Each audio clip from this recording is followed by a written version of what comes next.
Para mí la figura de papá en casa es la figura de un señor en su escritorio tecleando. Pero al mismo tiempo era un hombre que respetaba mucho los horarios y ritos familiares. O sea, mi padre desayunaba, almorzaba y cenaba con sus hijos, con su esposa y sus hijos. Y el fin de semana sí era un fin de semana dedicado a sus hijos. Mi padre era un hombre muy metódico, que se levantaba temprano, que iba sin hacer ningún alarde todos los días a misa de 7, porque él sentía que sus fortalezas frente a todo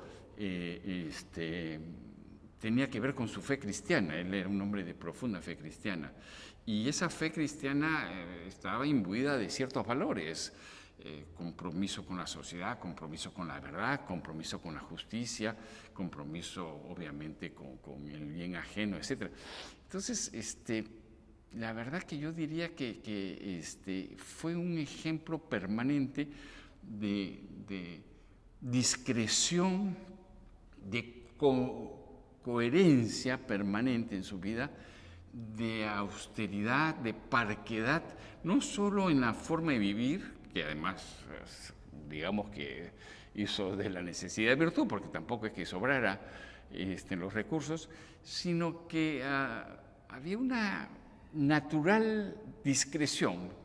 Mi padre, por ejemplo, era de las personas que no juzgaba a la gente. Él decía que juzgaba en la corte. En la calle no tenía por qué juzgar a nadie lo que hiciera.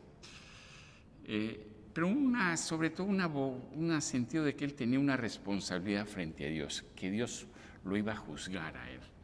Era nieto de un juez, él mismo.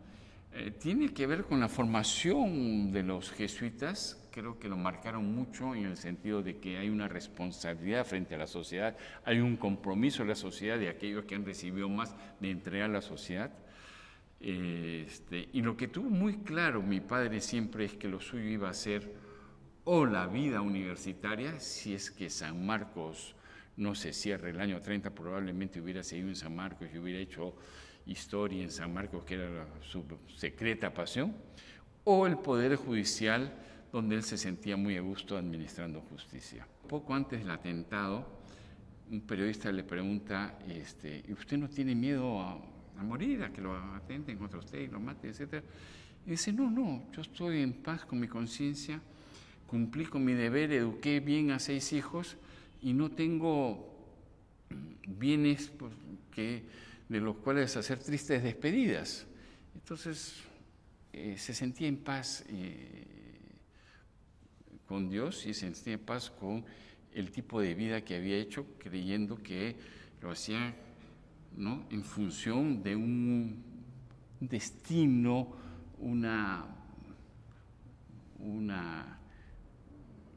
¿cómo diríamos?, una manera de entender su misión en la tierra.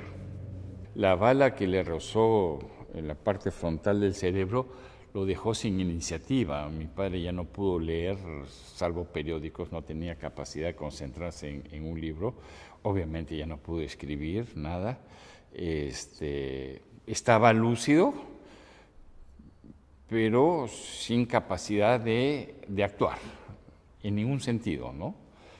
Había que tomar decisiones por él todo el tiempo, estando lúcido, o sea, con el asentimiento de él, pero había que forzarlo a que tome decisiones o a hacerlo porque lo suyo era la inactividad, ¿no? Es como si le hubieran hecho una lobotomía. Bueno, yo creo que hay 2 momentos. Hay un momento de profundo dolor y de no entender cómo un hombre de las condiciones de mi padre puede haber sufrido un atentado así. Uno se imagina que esas cosas terribles le ocurren a otro tipo de gente, menos buena, menos generosa, menos entregada a los demás, pero en fin.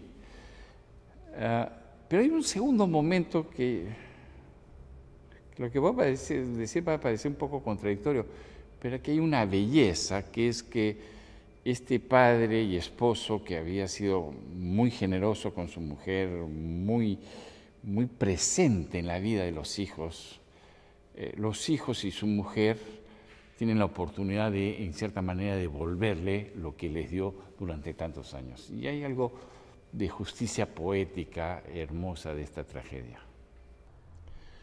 Yo decía que nosotros tuvimos dos privilegios. El primero, que habiendo sido el primero de los atentados selectivos que hizo en la ciudad de Lima, Sendero, errara, y tuvimos un padre por 9 años.